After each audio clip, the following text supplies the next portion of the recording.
Hello everybody, Damascus Fox here, bringing you another knife review, and today we'll be reviewing this guy. This is the Arcane Isham design, Plexus. This is one of my personal favorite knives of all time. This is a beautiful knife design made by Arcane Design and the late Elijah Isham. Alright, I'm going to talk to you a little bit about the specs, and then I'll take you on over to human hands in a few minutes to show you the close-ups, measurements, and all that kind of fun stuff. This guy's got M390 blade steel, which is super cool because I love M390. I mean, who doesn't like M390, right? I mean, there is new steels coming out that are really cool and exotic. Everyone uses M390, but it's definitely a staple in the knife community, and everyone's going to remember it and love it. Which M390 has HRC of 60 to 61, which is really nice and hard.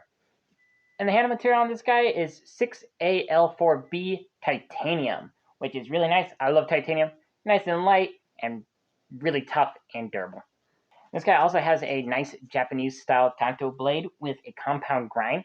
I got the satin version. There is a black PVD coated blade version with a black PVD coated handle version. So you can get the all blacked out one, or you get the satin one.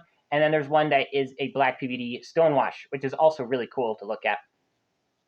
I bought the satin one because I just like the contrast with the satin and the black. I did buy an all blacked out version as well, and I dressed that one up in the Zircotai accessories, like the pocket clip and the pivot collar, and then the other inlays as well.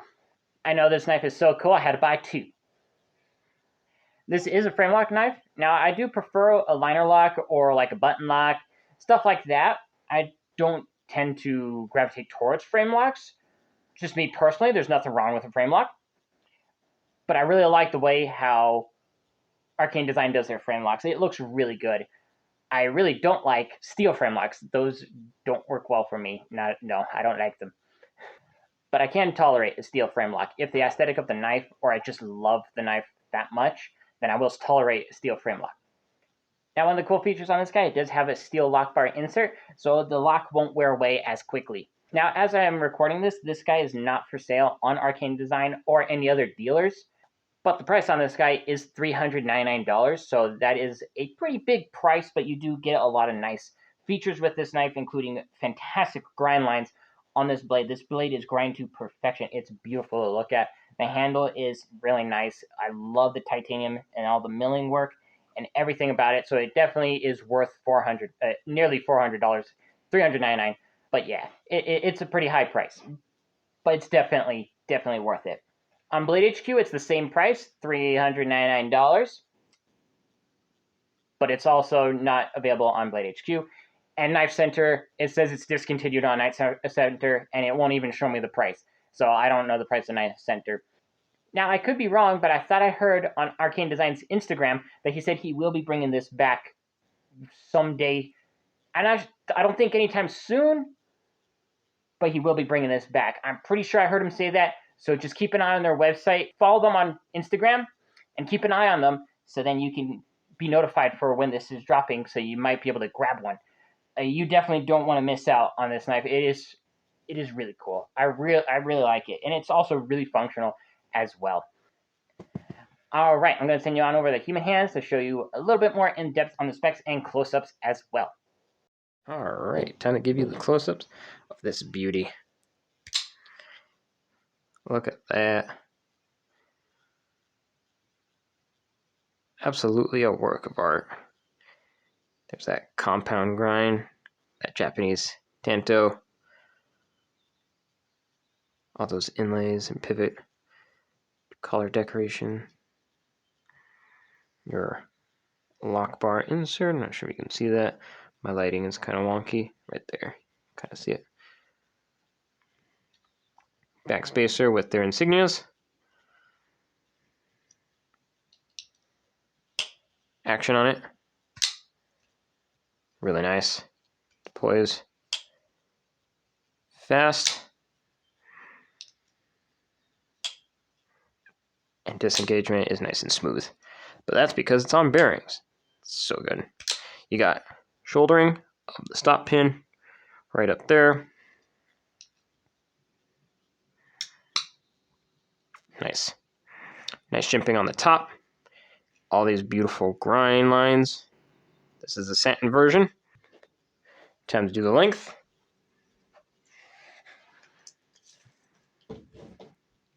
Okay, your overall length is coming in just above 8 1/4. Somewhere around there, yeah. Yeah, pretty much right at 8 1/4. So that's your overall length. There you go. Make sure that this is nice and lined up for you. All right, and your blade length is coming in just a little bit above 3 1/2. Yeah, so your cutting edge is coming in just a little bit above 3 1/2 inches, which is pretty nice.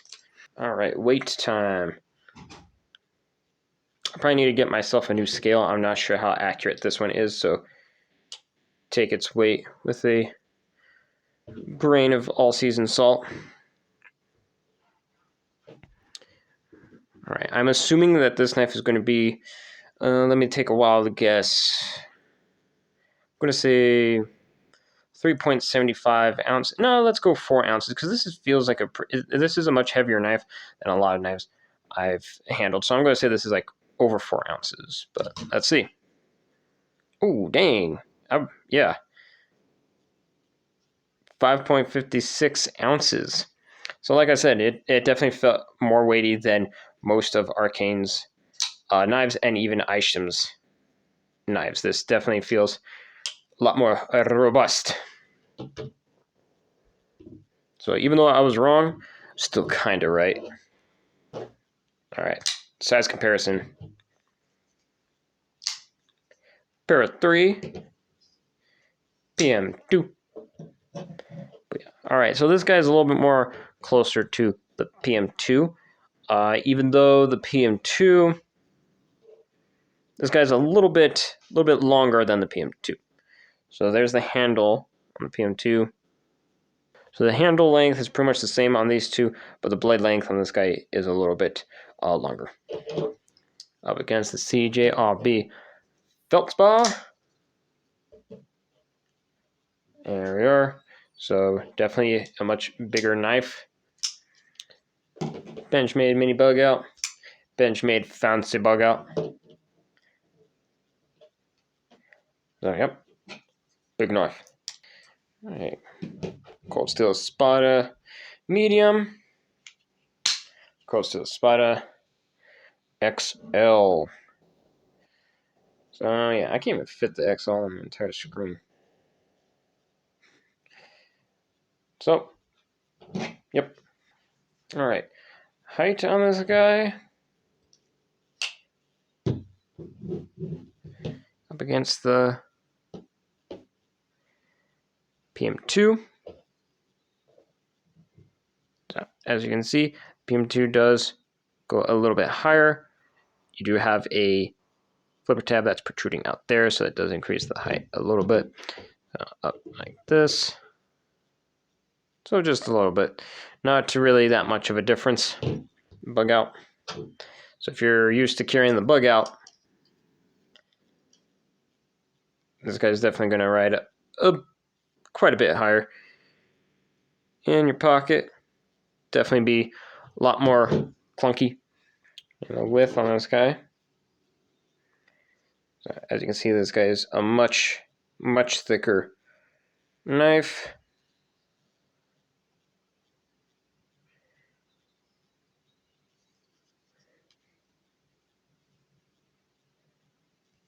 Pocket clips.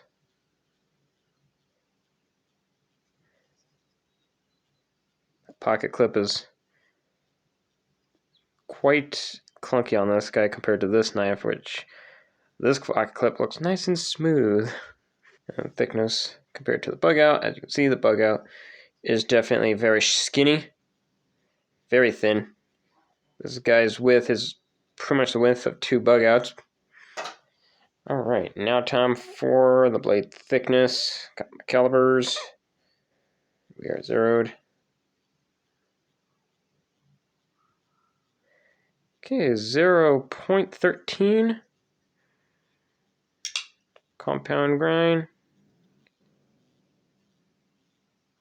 Right there. Got 0.7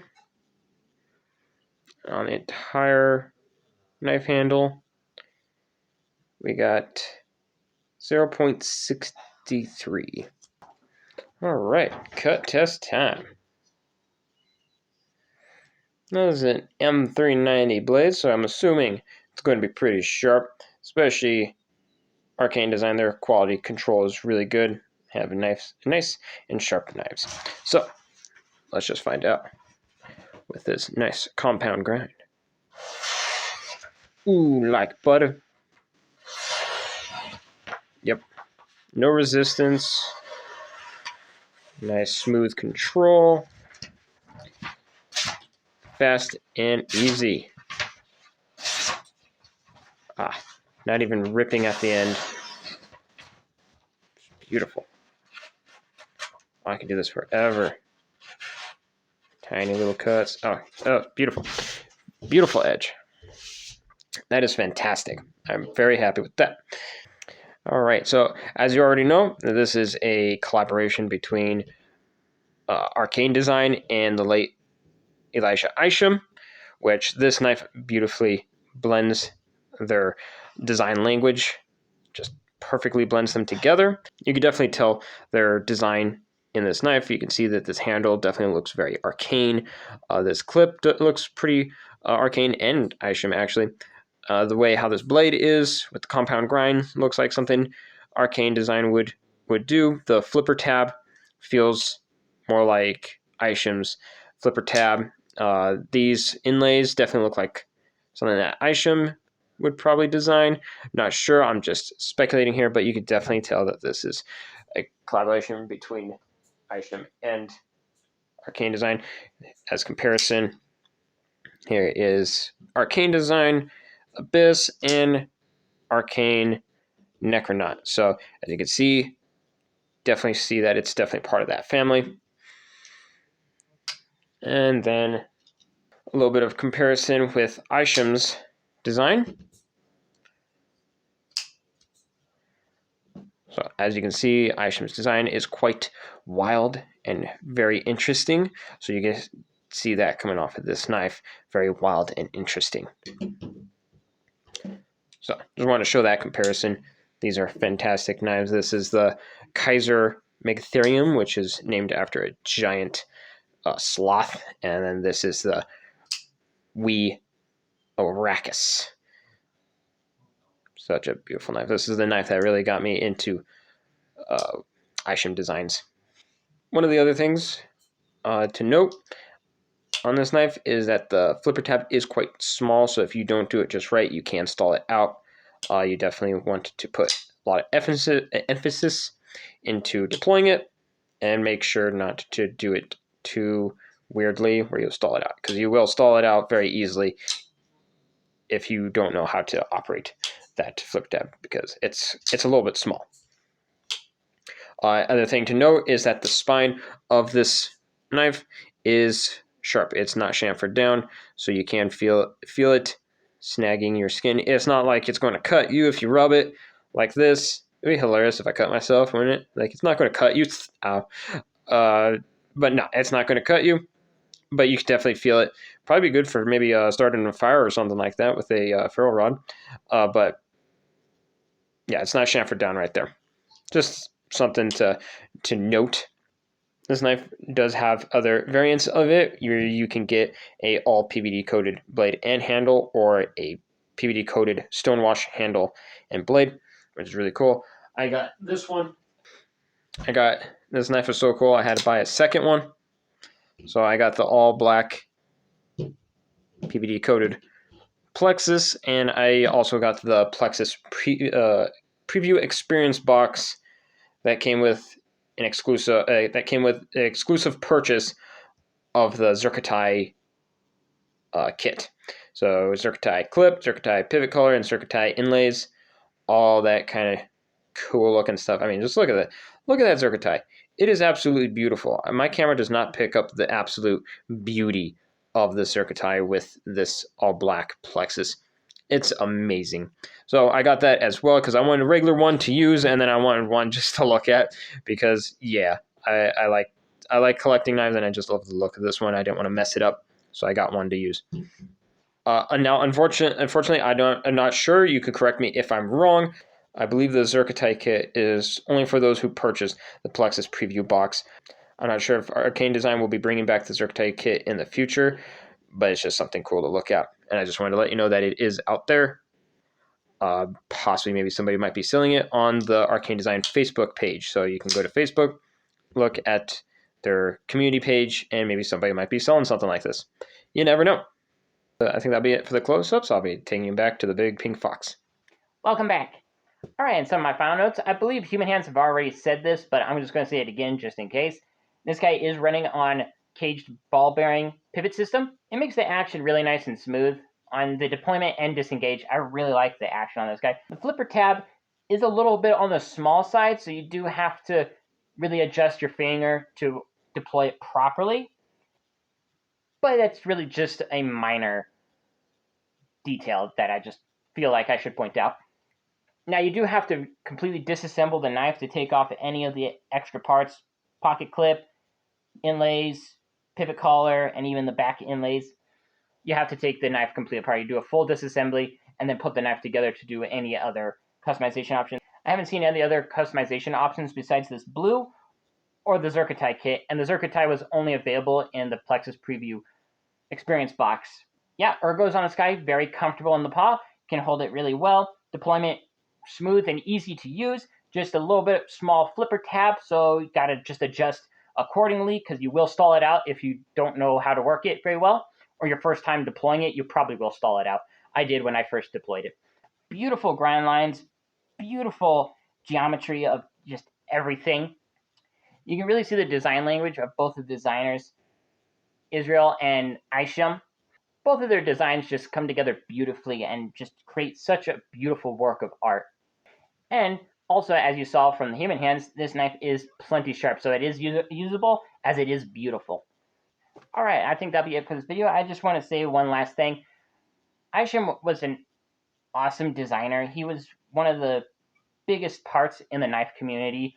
He really made me excited about knives as well when I watched his videos. I truly enjoyed his designs when he ever went on an interview talking about his knife designs and whatnot.